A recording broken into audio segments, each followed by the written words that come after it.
I'm standing at the Lawson Park markets in Mudgee, and it's a great market today. Twilight market, which is a bit unusual for them. They do that at Christmas time.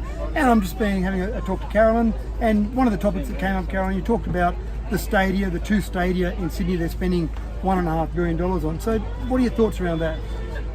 Well, I'm a good country girl, farmer's wife, and as we all know, hopefully there's a pretty horrendous drought at the moment, and I just feel that as the stadiums aren't very old, the money could be much better spent out here in the bush helping farmers.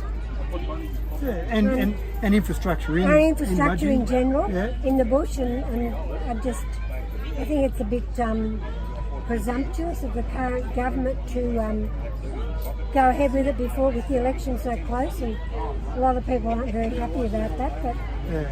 And they're knocking down alliance in January, so they're staying only 2 months before the election. You think if they were so confident that they'd say, we'll take it to the election as an election issue. If we get re-elected, sure, we'll go ahead with it. If we don't, then obviously the people have spoken. But they're not doing that. Well, they said last night on the news, I think it was the national news, that they haven't even got building permission for it yet, which is a bit cheeky to go ahead with it. And I'm sure, surely they could put that stadium to better use for something else and do the stadium elsewhere.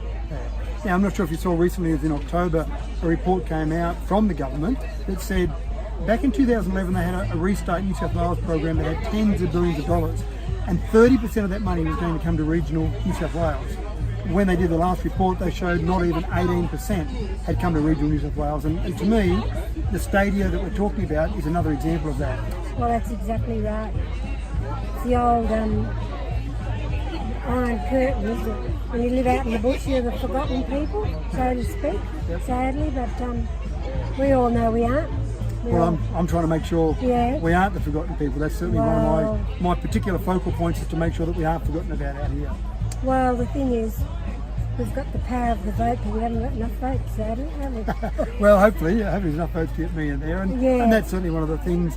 Bernard Salt has famously said that if you live in a seat that's a very safe seat, whichever persuasion, then it's hard to get any money for that. And at the last election, the primary vote for the National Party was over 60%. So it's going to be tough for me to break that down, but I'm certainly trying to make sure that I get enough votes that I get in there and actually have an effective voice from this area, from regional New South Wales. Well, you've had a very effective voice so far.